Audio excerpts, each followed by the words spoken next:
The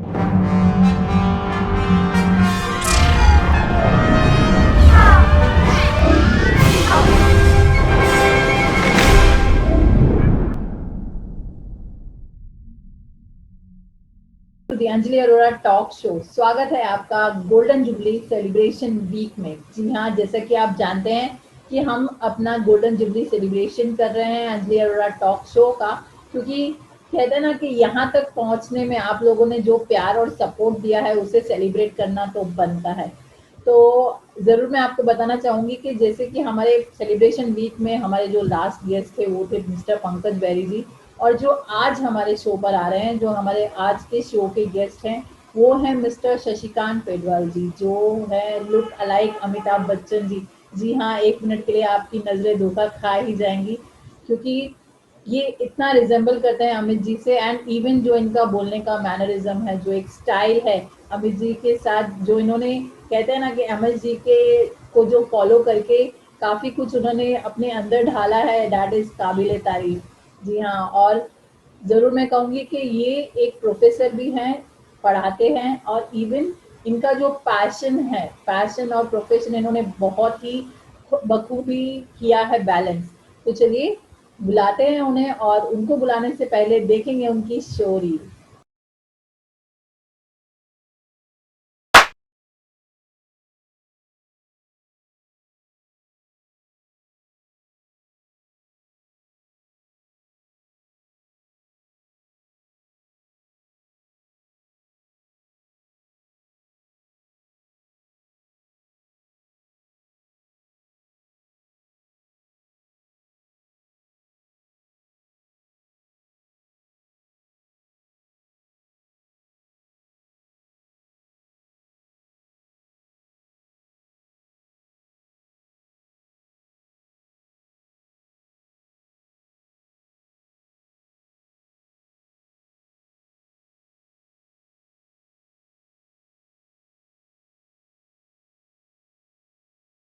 I am sure कि आपकी आंखें जरूर धोखा खा गई होंगी, आप बहुत कंफ्यूज हो गए होंगे।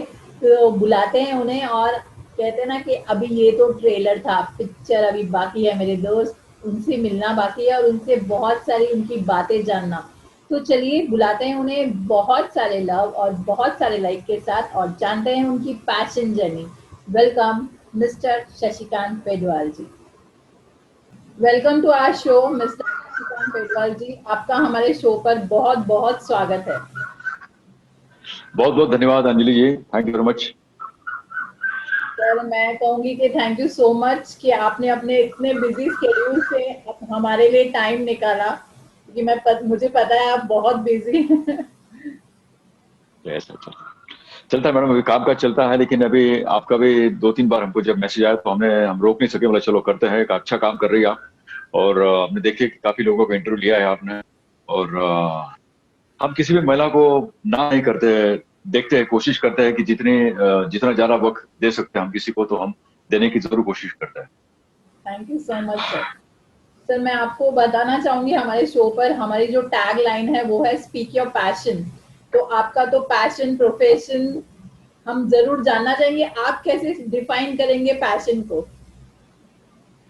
मुझे ऐसा लगता है कि पैशन की एक व्याख्या, जो एक डेफिनेशन ऐसा होना चाहिए कि जो दिल कहता है आपको, आपका जो दिल है, एक अंदर से एक आवाज आती है, फिर जो आवाज आती है उसको पकड़ के आप आगे चलते हो।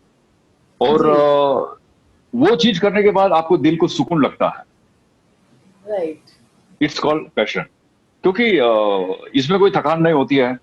आप कितना भी काम कर लो, आपको बिल्कुल मूड फ्रेश हो जाएगा, आपकी बैटरी चार्ज हो जाएगी। तो जी। ये जब कुछ ऐसा होता है तो आप समझ जाना कि ये मेरा पैशन।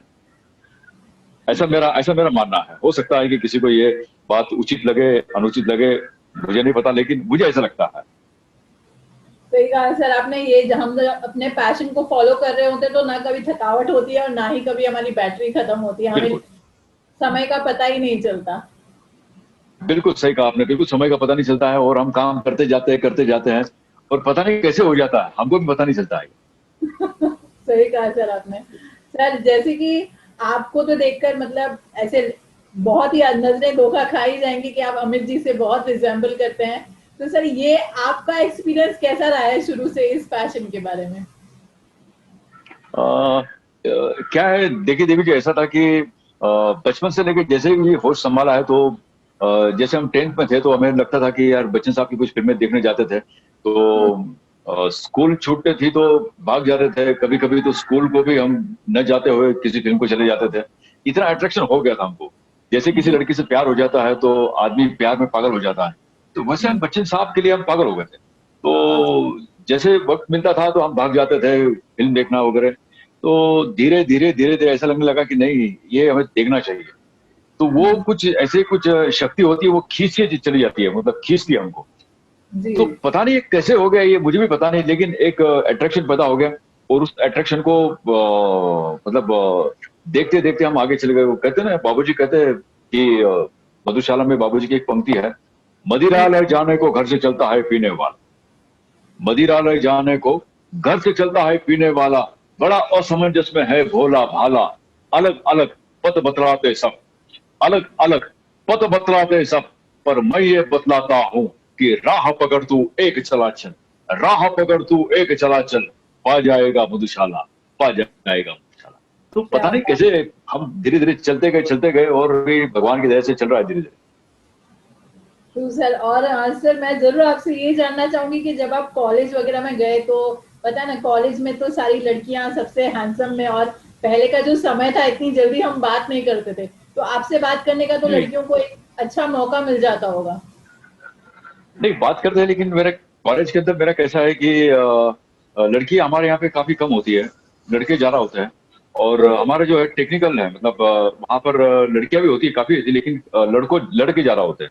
लेकिन अच्छा। कॉलेज के अंदर मेरा जो एटीट्यूड होता है बड़ा ही अजीब सा होता है, मतलब अजीब सा मतलब कहना पड़ेगा कि मैं काफी स्ट्रिक्ट हूँ। तो ओके। कहीं ना कहीं किसी को डर होता है कि नहीं यार कैसे बात करें, तो थोड़े से डरते हैं लोग कि बच्चे जो है स्टूडेंट है, क्योंकि मुझे ऐसा रखना पड़ता है। मैं ये चाहता हूँ कि कॉलेज मेरा काम है तो पढ़ाना है, और हम्म, एक्टिंग का है जो है स्टेज के ऊपर है। तो मैं हम्म, दोनों को एक नहीं कर सकता मैं, क्योंकि अगर मैं वहां पर ऐसे ज्यादा बात करते जाऊंगा तो फिर ज्यादा फ्रेंडली हो जाएंगे, ज्यादा फ्रेंडली हाँ, हो जाएंगे तो फिर बच्चे तो फिर ज्यादा, आपको पता है फिर आजकल तो कैसे मना हो नहीं जाता है। करता। तो जी। जी। तो सर लेकिन मैं आपके कॉलेज की, जब आप कॉलेज में थे, मैं तब की बात कर रही हूँ। अरे हो जी जी जी जी। नहीं तब तो ऐसा था मैडम कि तब तो बच्चन साहब का एक अलग लुक था, और वो जमाना ऐसा था कि हम चाहते थे कि भाई किसी लड़की से बात करें तो भी हम डर लगता था कि कैसे करे बात। और जी। लड़की भी चाहती थी कि बात करे मुझसे, तो उसे भी थोड़ा डर था कि यार लोग क्या कहेंगे, पता नहीं हम्म। क्या चर्चा हो जाएगी। तो वो दिन ही ऐसे थे, अभी क्या करें, हमारा जमाना कुछ अलग था। काश हम अब पैदा होते तो अच्छा रहता था, ऐसा लगता है कभी।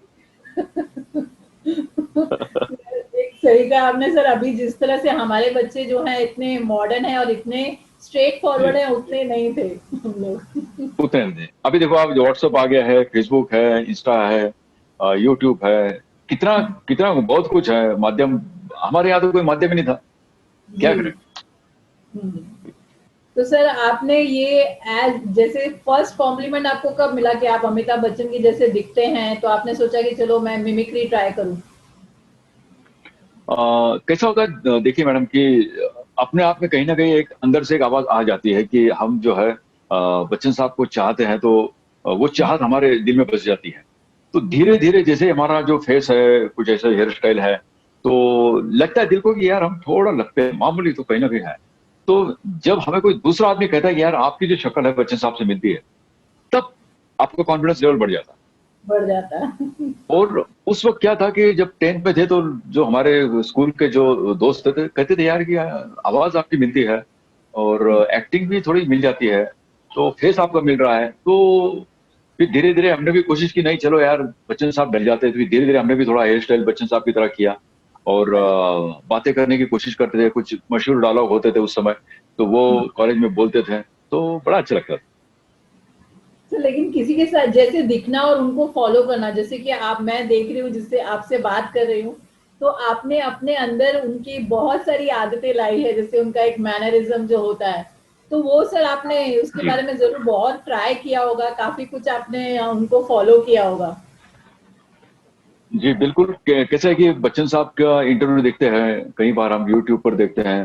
केबीसी हम्म, ने हमें बहुत कुछ सिखाया है, केबीसी ने तो हमें। जी। और फिल्मों में देखा है हमने, तो जैसे जैसे देखते जाते हैं हम, तो एक एक चीज हम पढ़ते हैं, एक एक चीज हम आगे कदम रखते हैं तो आगे बढ़ते हैं। और बच्चन साहब एक ऐसी इंडस्ट्री है, उसको मतलब जानना और पढ़ना, ये लाइफ टाइम, मतलब पूरा लाइफ खत्म हो जाएगा लेकिन हम उनको पढ़ नहीं पाएंगे। लेकिन हम कोशिश करते हैं कि जितने ज्यादा हम उनको पढ़ सकते हैं, तो पढ़ने की कोशिश आज भी जारी है, कल भी थी, आज भी है और आगे भी कंटिन्यू जारी रहेगी जब तक हमारे साथ से चल रही है। सर उनकी फेवरेट मूवी कौन सी है, आपको कौन सी मूवी पसंद है उनकी? वैसे देखा जाए तो उनकी सभी फिल्में मुझे बहुत अच्छी लगती है, लेकिन शराबी एक ऐसी फिल्म थी, शराबी है, दीवार है, ये जी। ये फिल्में मुझे बहुत अच्छी लगी। बागबान है हाल ही में जो 2008 में आई थी, और उसके बाद में पा है। काफी सभी अच्छी फिल्में। अभी बदला है, अभी जो लेटेस्ट में एक बदला थी, कितना अच्छा किरदार निभाया है बच्चन साहब ने, बहुत ही बढ़िया, बहुत बहुत। बढ़िया। तो सर आप उनकी फिल्म का कोई डायलॉग अगर हमें बोलकर सुनाए, थोड़ा एक माहौल बन जाएगा। चलो ठीक है, एक काम करते हैं देवी जी, अभी आप सामने हो मेरे, तो मुझे ऐसा लगता है कि कुछ एक रोमांटिक डायलॉग आपके लिए मैं बोल देता हूँ, और जितने भी दर्शक देख रहे हैं उन सबके लिए। कभी कभी मेरे दिल में ख्याल आता है, कभी कभी मेरे दिल में ख्याल आता है कि जिंदगी तेरी जुल्फों की नरम छाहों में गुजर नहीं पाती, तो शायद अब खो भी सकती। ये रंग जो गम की स्याही जो दिल पे छाई है, तेरी नजर की शुआओं में खो भी सकती थी, मगर ये हो न सका, मगर ये हो न सका। और अब ये आलम है कि तू नहीं, तेरा गम, तेरी जुस्तजू भी नहीं, गुजर रही है कुछ इस तरह जिंदगी जैसे इसे किसी के सहारे की आरज़ू भी नहीं। कभी कभी मेरे दिल में ख्याल आता है, कभी कभी मेरे दिल में ख्याल आता क्या बात है सर। सर एकदम मतलब मेरे अंदर ऐसे गूज बम्स हो रहे हैं, एकदम मुझे फील हो रहे हैं। है। तो बहुत ये बढ़िया। जो आप में जो बदलाव हो रहा है, ये मेरी वजह से नहीं हो रहा है, ये बच्चन साहब की वजह से हो रहा है, क्योंकि उन्होंने इतना अच्छा काम किया है कि हमारे दिल में बस चुके हैं बच्चन साहब, भगवान की तरह। एक्चुअली, और आपने वो कहते हैं ना कि मैं वहां तक कब पहुंचूंगी मुझे पता नहीं, लेकिन आपने मुझे एक पहली सीढ़ी दे दी है सर, मुझे अच्छा लग रहा है बहुत। अरे ऐसा हम चाहते हैं कि आप बहुत आगे बढ़े देवी जी, इससे भी बहुत आप आखिरी सीढ़ी तक चढ़ते जाइए, आप आगे बढ़ते जाइए, और पूरी दुनिया में आपका नाम हो, रोशन हो, और जो आपका पैशन है वो भी ऐसे ही बना रहे। हम यही भगवान से प्रार्थना करते हैं आपके लिए। Thank you so much sir. Sir मैं आपसे ज़रूर ये भी बताना चाहूँगी कि हमने जब ये शो स्टार्ट किया था वो इसी बारे में था कि हम बहुत बार होता है, मैं खुद प्रोफेशन से टीचर हूँ एंड मेरा पैशन जी। बहुत था कि एक्टिंग, होस्टिंग एंड ऑल। तो जब मैंने लॉकडाउन में इस पे स्विच किया तो मुझे बहुत बार ऐसे उलझन होती थी कि हाँ मैं पैशन फॉलो कर पाऊंगी कि प्रोफेशन, तो आप उसमें बैलेंस कैसे रखते हैं सर? देखो कैसा होता है, बाबूजी की एक किताब थी, शायद मेरे हिसाब से शायद आपने पढ़ी होंगी, आपके जो दर्शक देख रहे हैं उन्होंने शायद पढ़ी होगी, नहीं पढ़ी होगी तो एक बार जरूर पढ़ना। दशरथ द्वार ते सोपान करके एक किताब है, डॉक्टर हरिवंश राय बच्चन जी। और जी। उन्होंने उसमें एक चीज कही है, अच्छा। उन्होंने लिखा है कि कई बार ऐसा होता है कि कुछ काम जो है हमें पसंद नहीं आते, कि हमें यार नहीं करना चाहिए, और जी। दिल कहता है कि यार मत करो, लेकिन वो हमें करना पड़ता है। जैसे हम्म। जॉब के अंदर हम जब जाते हैं तो कॉलेज के अंदर कुछ लोग ऐसे भी होते हैं कि आपकी जो तारीफ करते हैं, लेकिन कुछ लोग ऐसे होते हैं कि वो आपको परेशान करने की कोशिश करते हैं। जी। तो जी। ऐसे समय पे आप वहां पर रहकर भी मत रहो, ओके। आप उस जगह पे हो लेकिन फिर भी नहीं हो। तो ये सब चीजें करनी पड़ती है जीवन में। तो कैसा है कि हमारे दिमाग में एक फाइल चलती रहती है, एक कंटिन्यूटी चलता रहता है, नहीं यार हमें जो काम करना है, हमारा जो ध्येय है हमारे जीवन का, कि हमें बच्चन साहब की तरह भगवान एक शक्ल दी है, आवाज हाँ। दी है, हाइट जी। है, पर्सनैलिटी है। अगर हम आज उसका बेनिफिट नहीं लेंगे तो ऊपर वाला ईश्वर भी कहेगा कि यार हमने गलती कर दी, हमें इन्हें जी। नहीं देना चाहिए था ये सब कुछ चीजें। तो जी। अगर भगवान ने हमें दिया है तो रास्ते भी भगवान ही देते हैं। तो हम क्या राइट। करते हैं कि रास्ते ढूंढते रहते हैं, कई बार ऑब्स्टेकल्स आते रहते हैं, कई बार ऐसे पथराव आ जाते हैं, लेकिन वो जैसे नदी होती है, तो नदी के अंदर भी कई सारे ऐसे पत्थर आ जाते हैं, तो वो अपना मार्ग चेंज कर लेती है कई बार। तो हम भी जी। ऐसे ही करते हैं, कई तकलीफ आ जाती है तो थोड़े हट जाते हैं, फिर आगे बढ़ते हैं। फिर कोई रास्ते में कुछ ऐसे पत्थर आ जाते हैं, कांटे आ जाते हैं, उसको हटा देते हैं, फिर आगे चले जाते हैं। हम अपना रास्ता बदल लेते कई बार, क्या करें, जीवन है। तो जब तक जीवन है तब तक संघर्ष है, तो ये तो आते ही रहेगा, ये होते ही रहेगा, लेकिन हमें अगर आगे बढ़ना है तो हमें अपने आप में बदलाव करना होगा। न कि सामने वाले के हम कोशिश करेंगे कि सामने वाला बदलेगा फिर हम आगे बढ़ेंगे। ये छोड़ दो, अपने आप को बदलो, आगे बढ़ो। ये मैं करता हूँ। और बच्चन साहब का कई बार मैं सुनता हूँ तो बच्चन साहब यही कहते हैं कि अपने आप में बदलाव करना बहुत बड़ी बात होती है। और जरूरी हो जाता है कि देखो हम अपने आप को एक स्टडी कर सकते हैं कि देखो हम कर सकते नहीं कर सकते हैं। जी। तो करना चाहिए हर बार। देखो कई बार लोग उपवास करते हैं, ये करते हैं, तो ये भी उपवास, भूख तो लगती है लेकिन फिर भी रोकते हैं अपने आप को। तो हाँ। हमें भी ऐसी कुछ चीजें करने के लिए तो बदलाव करना पड़ेगा। हम्म, क्या बात कही है सर आपने कि हाँ, पहले हमें अपने आप को बदलने के बाद हम किसी को शिकायत कर सकते हैं कि ऐसा नहीं वैसा। और अक्सर ऐसा एग्जैक्टली हो राइट। जाता है कि हम दूसरों में कमियां ढूंढने लग जाते हैं, अपनी कमियां नहीं पता चलती। जी बिल्कुल, ऐसे कई बार होता है। और जब हम ऐसे करते हैं तो हम कभी डेवलपमेंट हमारा नहीं होता है, नहीं क्योंकि होता है। हमारा जो ध्यान होता है उसके उसके पास होता है कि अरे यार ये क्या गलती कर रहा है, अरे यार ऐसा कर रहा है, वो उसको छोड़ दो। जी। वो जो कर रहा है वो बिल्कुल सही कर रहा है ऐसा समझो, और हम बदल जाए, अपने आप को बदलो, आगे बढ़ो। क्या बात है सर। सर मैं आपसे ये भी पूछूंगी जरूर कि आप बच्चन जी से मिले हैं कभी? हाँ मिल चुका हूँ, 3-4 बार मिल चुका हूँ मैं। ओके। कैसा रहा सर आपका जी एक्सपीरियंस उनके साथ?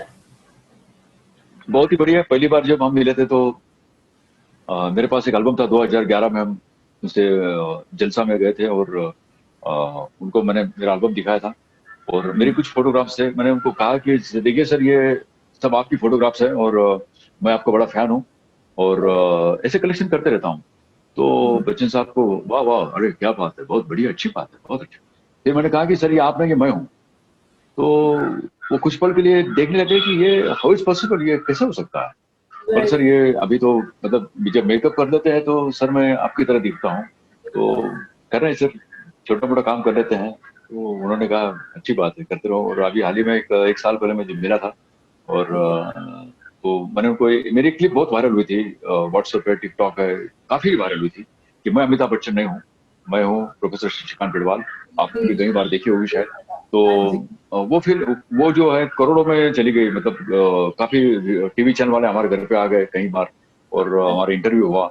तो फिर वो क्लिप इतनी वायरल हुई तो मैंने बच्चन साहब को दिखाया, मतलब सर ये क्लिप आपके पास, हाँ हाँ मैंने देखा, मैं जानता हूँ आपको जी, मुझे पता है ये सब आप करते हैं, अच्छा करते हैं आप। और दूसरी बात, नागराज मंजुळे जो है, झूठ करके फिल्म आ रही है बच्चन साहब की, उसकी जो डायरेक्टर है नागराज मंजुळे जी। तो उन्होंने एक बार मुझे बुला लिया था, और बच्चन साहब की मतलब शायद एक दिन 2-3 दिन मैं था नागपुर में उनके साथ। तो काफी सीन मैंने किए थे उस फिल्म के अंदर, ओके। झूठ करके फिल्म आने वाली जी, उसके अंदर। जी जी। तो ऐसे वेरी मौके मिलते रहते हैं, तो कभी जैसे मौका मिलता है हम करते हैं काम।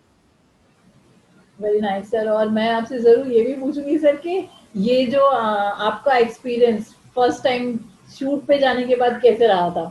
लाइक कैमरा फेस करना, बच्चन जी जैसा बिहेव करना। नहीं, अभी क्या होता है कि अभी इतना काम कर चुके हैं और इतने शो कर चुका हूँ, तो जैसे कैमरा ऑन हो जाता है या फिर पब्लिक आ जाती है तो अपने आप में और इंस्पिरेशन मिल जाती है, डेवलपमेंट, मतलब एक कॉन्फिडेंस लेवल बढ़ जाता है, आत्मविश्वास बढ़ जाता है, तो अच्छा लगता है। कोई सर मतलब आपको, कोई ऐसे कोई डर वगैरह कुछ नहीं लगता है ऐसे कुछ। ओके सर, लेकिन आपको उनकी एक्सपेक्टेशन तक भी पहुंचने का एक होता होगा ना कि वो लोग आपके अंदर अमित जी को देखते हैं। जी देखिए, एक बात बोलता हूँ आपको, मैं कितना भी काम कर लूँ, मैं कभी भी अमिताभ बच्चन नहीं बन पाऊंगा, क्योंकि बच्चन साहब, लता मंगेशकर जी, डॉक्टर अब्दुल कलाम साहब, ये जो है ये लाइफ में मतलब मेरे ख्याल से 500 सालों में सिर्फ एक ही बार बनते हैं। तो सही। मैं कोशिश करता हूँ उनके कदमों तक पीछे पीछे चलना है, लेकिन कभी नहीं बन पाऊंगा, और मुझे बनना भी नहीं है इतना बड़ा, क्योंकि मैं चाहता हूँ कि बच्चन साहब ही एक ऐसे व्यक्ति हैं कि उनको काफी फैन फॉलोइंग है, और उनको देख के हम बड़े हुए हैं, उनको देख के हम कुछ सीखे हैं। और आज जो जी। भी कुछ संस्कार है तो उनकी फिल्में, उनका केबीसी, उनका व्यक्तिगत जीवन में हम पढ़ते रहते हैं तो हमारे जीवन में बदलाव आता आता है। और मुझ जैसे काफी हजारों लाखों लोग हैं जिन्होंने अपने आप में बदलाव किया बच्चन साहब को देखकर। तो मुझे ऐसा लगता है कि मैं शशिकांत बेडवाले ठीक हूँ, जितना काम मिल रहा है करते रहो, बस ये मेरा पैशन है और काम कर रहा है। सही कहा आपने सर। और ये जो आपकी जो आइडेंटिटी है, self identity as a Shashikant, professor Shashikant, तो जी जी आप जब, आपने जैसे अभी मुझे स्टार्टिंग में ही कहा कि आप वहां पर थोड़े स्ट्रिक्ट टाइप हैं, तो ऐसा कोई किस्सा जी हुआ है जी। कि आपने कॉलेज में फर्स्ट डे पे कहीं पे एंटर किया और स्टूडेंट्स कंफ्यूज हो गए? नहीं नहीं, एक बात बोलता हूँ आपको, अभी ये सब मेकअप किया हुआ है मैंने। ओके। ये ऐसा नहीं होता है, ये वाइट नहीं होता है, और ये बाल वगैरह हमने चेंज किए हैं। मेरा स्पेक्ट जो है वो अलग है, मेरा कॉलेज का होता है वो अलग होता है। तो कॉलेज में जाते हैं हम बिल्कुल सिंपल जाता हूँ मैं, बिल्कुल एज ए प्रोफेसर करके, बस एकदम प्रोफेसर बन। जेंटलमैन, हाँ बस एक जेंटलमैन करके हम जाते हैं। हमारा काम है पढ़ाना, बस बच्चों का काम है पढ़ना। तो मैं चाहता हूँ कि जो दीवार है ये हमेशा रहनी चाहिए, एक हाँ। एक्टर और एक प्रोफेसर, ये कभी प्रोफेसर। भी एक नहीं होने चाहिए। जी। तो ये अगर एक हो जाता है तो फिर न मैं प्रोफेसर होऊंगा ना मैं एक्टर होऊंगा वो। और बच्चों के लिए तो फिर मजाक हो जाएगा, अरे यार क्या आ गए सर, एक डायलॉग बोलते, सर एक डायलॉग हो जाए, फिर ऐसा हो जाएगा। हाँ, तो सही ये नहीं कहा। होना चाहिए। जी। ट्रू जी। True sir. क्योंकि लोग बच्चों का जो ध्यान है वो बिल्कुल पढ़ाई के ऊपर होना चाहिए। पढ़ाई होना तो चाहिए। कॉलेज के अंदर हम कभी ऐसे कुछ चीजें बातें नहीं करते हैं। लड़कों को पता है, बच्चों को सब पता है कि ये इंस्टा पर देखते हैं, यहाँ पर देखते हैं, लेकिन वो कतराते यार कैसे पूछे, और कोई विषय निकल जाता है तो सब्जेक्ट निकल जाता है, हम बोल देते भाई साहब अभी कुछ बात करने का समय नहीं है, हम बाद में बात करेंगे, अभी पढ़ाई करते हैं, ऐसा करके टाल देते हैं। सर सेम एक्सपीरियंस मेरे साथ भी यही होता है कि जैसे अभी जब से मैंने होस्टिंग चालू की तो मेरे स्टूडेंट्स भी जब देखते हैं हमें टिकटॉक करते हैं और बोलेंगे मैम आपका वीडियो देखा जी था, वी से लाइक नाउ मैम नहीं है, अभी टीचर हैं, उस मोड पे हैं हम। जी जी, बिल्कुल बिल्कुल बिल्कुल बिल्कुल सही है, और ऐसा होना भी चाहिए, क्योंकि क्या है कि आ, हम जब पेमेंट देते हैं तो गवर्नमेंट है हमें पेमेंट देती है, वो हमें टीचर कर देती है। तो ट्रू। जहाँ हमें हमारा जो कर्म है वो हमें अपने दिल से करना चाहिए, और जहाँ पे एक्टिंग है वो हमारा अलग कर्म है, वो हमारा अलग कार्य है। तो जहाँ पे हम स्टेज शो करते हैं तो वहाँ पे बिल्कुल बच्चन साहब करके बन जाते हैं, तो लोगों को हंसाते हैं, कुछ डायलॉग बोल देते हैं, मधुशाला है, काफी कुछ कर देते हैं। तो ये दोनों मंच अलग अलग हैं। तो दोनों मंच को हम कभी एक नहीं कर पाते, और करना नहीं चाहिए, ऐसा मेरा मानना है। True sir. और सर ये पैशन और प्रोफेशन का बैलेंस इसी तरह बना रहे, बहुत अच्छी बात होती है। तो सर जैसे कि अभी आपने मधुशाला के नाम हमें याद दिलाया, तो अब जरूर आपसे सुनना चाहेंगे थोड़ा। बिल्कुल, मधुशाला तो बहुत ही प्रचलित है, और बच्चन साहब ने जो, मतलब जो हरिवंश राय बच्चन जी हैं वो भी एक प्रोफेसर थे, और उन्होंने ये जितनी भी कविता है, ये 135 कविता है, ऐसी पंक्तियां हैं, तो उन्होंने 1935 में लिखी थी सभी है। और इतनी मशहूर हो गई थी, तो कई बार वो बाबूजी जो एक एक प्रोग्राम में काफी रात को जो शुरू हो जाती थी, 3-3 घंटे ये कविता बोलते थे, 3-4 घंटे, और उससे काफी हमें प्रेरणा मिलती है। तो मुझे ऐसा लगता है कि मैं एक आध पंक्ति में आपको सुनाता हूँ, बहुत ही अच्छी है। जरूर। काफी पंक्तियां, अभी कौन सी सुनाऊं आपको, तो कंफ्यूज हो जाते हैं हम भी, कौन सी आपको कौन सी पसंद आएगी मुझे पता नहीं। तो जो आप कहेंगे वो पसंद हाँ, आएगा। चलो ठीक है, मैं आपको एक पंक्ति सुनाता हूँ। मुसलमान हिंदू है दो मगर एक उनका प्याला, मुसलमान हिंदू है दो मगर एक उनका प्याला, एक उनका मदिरालय, एक उनकी हाला। दोनों रहते एक न जब तक, दोनों रहते एक न जब तक, मंदिर मस्जिद में जाते, बैर बढ़ाते मंदिर मस्जिद, बैर बढ़ाते मंदिर मस्जिद, मेल कराती मधुशाला, मेल कराती मधुशाला। क्या बात है सर, बहुत ही सुंदर सर। और ये मतलब ये बात इतनी गहरी है देखा जाए तो।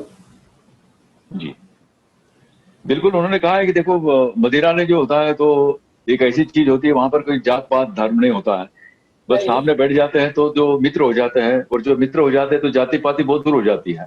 और बच्चन साहब ने कभी भी जाति पाति को कभी भी ऐसा कोई उन्होंने रिस्पॉन्स नहीं दिया। उन्होंने माना है कि बस जो इंसानियत है वो सबसे बड़ी बात हो जाती है, मतलब जाति पाति तो हम सब लोग, कुछ लोग जो है करते हैं उसमें, लेकिन उन्होंने देखो अपने जो नाम है वो भी बच्चन रखा है, उसमें कोई जात पात नहीं है। वैसे नहीं देखा है। जाए तो हम जो जात पाति के लिए हमारा सरनेम हो जाता है, लेकिन उन्होंने अपना जो श्रीवास्तव था वो निकाल दिया और बच्चन लगा दिया वहां। बचत लगा ये दिया। सबसे बड़ा उदाहरण है आने वाले इतिहास के लिए, ये बहुत बड़ी बात हुई है। सर बहुत ही सुंदर आपने ये बात कही है कि हाँ, बहुत हम सरनेम लगा के ही थोड़ा ये भेदभाव ले आते हैं अपने आपस में। जी जी जी जी जी। सर काफी कविता, अभी कितनी कविता है जी, काफी मतलब बाबूजी की तो कविता कितनी है मैं बताऊं, इतनी कविता है कि हम काफी कई जगह जाते हैं तो बयान करते हैं। एक ऐसे ही जीवन की आपाधापी करके एक कविता है, वो आपको प्रस्तुत करता हूँ, बहुत ही अच्छी है।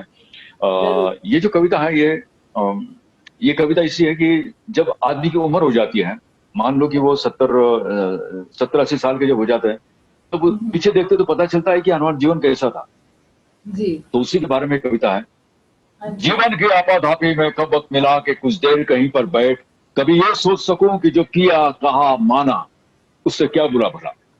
जिस दिन मेरी चेतना जगी मैंने देखा कि मैं खड़ा हुआ उस दुनिया के रेले में, जहाँ हर एक लगा है बुलावे में भूला, हर एक लगा है अपनी अपनी देन लेन में। कुछ देर रहा अक्का पक्का बहुत चक्का आ गया, कहा क्या करूँ यहाँ जाओगे जहां, फिर एक तरफ से तो आया ही धक्का सा। मैंने भी बहना शुरू किया इस जीवन के मेले में। क्या बाहर की ठेला पेली क्या कम थी, जो भीतर भी बाहों का हुआ हो मचा। जो किया वो करने की मजबूरी थी, जो कहा वही जो अंदर से उबल चला। जीवन की आपाधापी में कब वक्त मिला कि कुछ देर कहीं पर बैठ, कभी ये सोच सकूं कि जो किया कहा माना उसमें क्या बुरा भला, उसमें क्या बुरा भला। सर आपने मतलब ये सब लाइनें एकदम लर्न की हुई है सर। बिल्कुल करना पड़ता है मैडम, अभी क्या करें, ये सब नहीं करेंगे तो सामने आजकल क्या है, जो ऑडियंस है जो है वो काफी मतलब टैलेंट है, और उनको पता चलता है तुरंत कि ये कैसे बातें करते हैं, और बच्चन साहब की काफी लर्न है। तो बच्चन साहब का है तो वो हमें भी करना पड़ेगा, ट्रू क्योंकि सर। बच्चन साहब ने काफी मेहनत की। और तो बच्चन साहब तो कैसा है कि बाबूजी के साथ रहते रहते कितने प्रोग्राम उन्होंने साथ में किया है, तो अपने आप में उनको स्टडी हो गया है। लेकिन हमें तो करना पड़ेगा ट्रू अगर सर। हमें कुछ प्रोग्राम करना है। जी सर बहुत बढ़िया, बहुत बढ़िया। सर मैं आपसे ज़रूर ये भी जानना चाहूँगी कि जैसे कि आपके बारे में हमने सुना है आप सोशल वर्क भी बहुत करते हैं। जी जी बिल्कुल करता हूँ। सर वो मैं प्रेरणा बताना कहाँ चाहता से हूँ आती जी।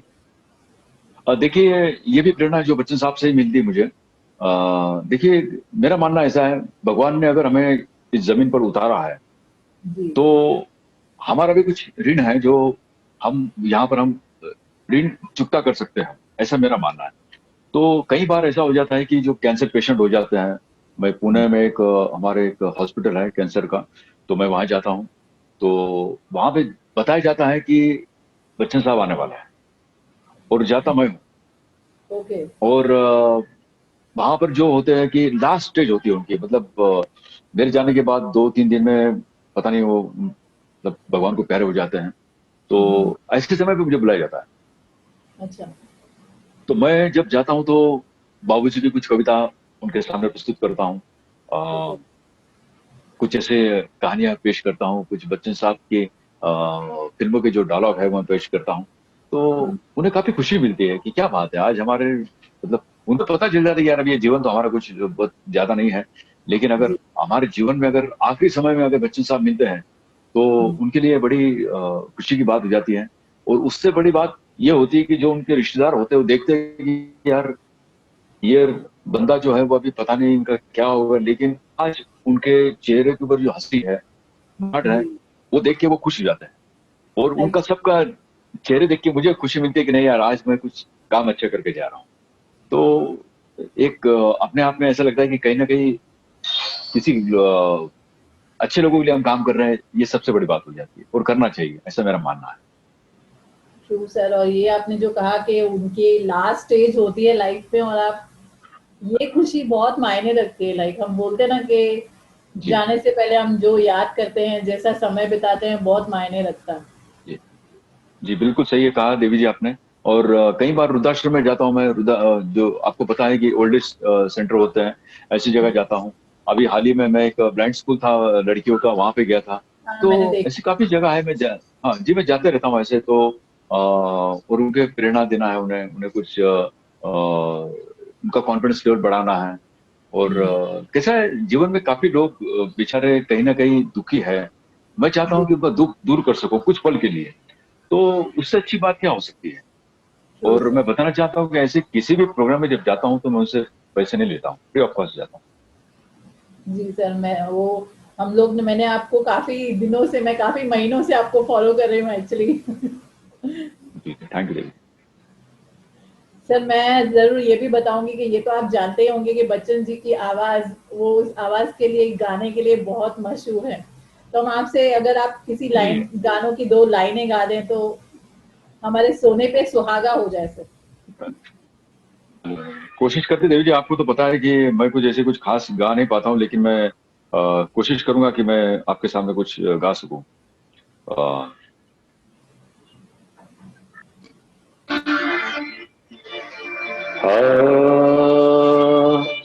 रंग बरसे,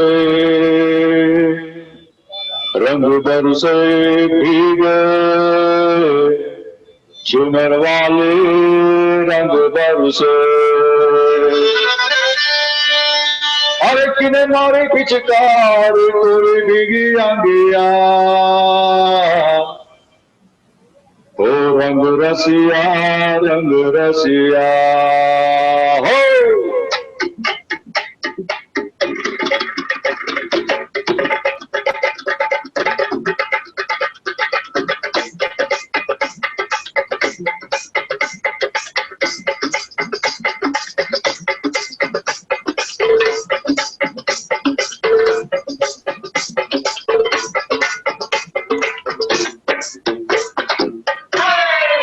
हो रंग बरसे, अरे रंग बरसे भीगे चुनर वाली, रंग बरसे।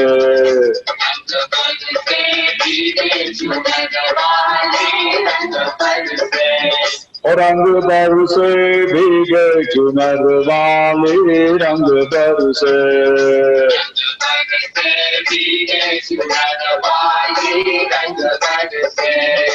रंग बरसे भीगे चुनर वाली, रंग बरसे। हाँ।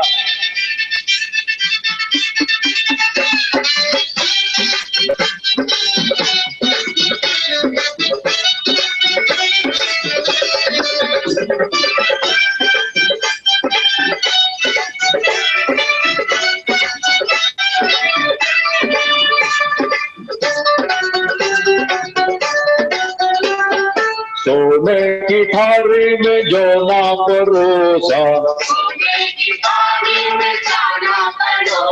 और सोने की थाली में, हाँ सोने की थाली में जो ना परोसा, और खगरी का यार बलम तर से, रंग दर से।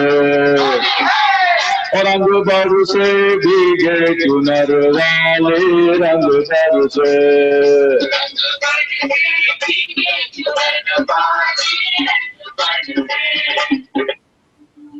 क्या बात ठीक है है देवी सर। जी। बहुत ही बढ़िया सर, बहुत ही बढ़िया। Thank you. सर वैसे तो मैं पर्सनल क्वेश्चन किसी से नहीं पूछती हूँ, लेकिन आपसे एक जी पर्सनल क्वेश्चन पूछने का बड़ा मन कर रहा है, अगर आप इजाजत दें। जी जी बताइए देवी जी। सर कैसे कभी ऐसा हुआ है कि आपको अपनी वाइफ को इम्प्रेस करने के लिए अमिताभ बच्चन का डायलॉग वहां पे भी चला जाता है? हाँ कई बार हो जाता है ऐसे, बोल देते हैं, जैसे दिल में आ जाता है तो तारीफ कर देते हैं तो अच्छा लग जाता है उनको भी। तो वो आपको ऐसे नहीं बोलती कभी है कभी हो कि जाता है ऐसे। मुझे मत दिखाओ एक्टिंग, नहीं ऐसा बोल तो? देती है वो। नहीं बिल्कुल, नहीं नहीं बोल देती है, कई बार बोल देती है, क्या है आप तो मतलब बच्चन साहब को बोल देते हैं कई कई बार ऐसा। लेकिन अभी अंदर से आवाज आ जाती है तो बोल देते हैं हम भी। हो जाता है कई बार। होता ही होगा सर। एक्चुअली मैं जैसे आपकी जी। आवाज है लाइक, मैं भी कैरी कैरी ओवर हो गई है, बोलते ना कहते। अरे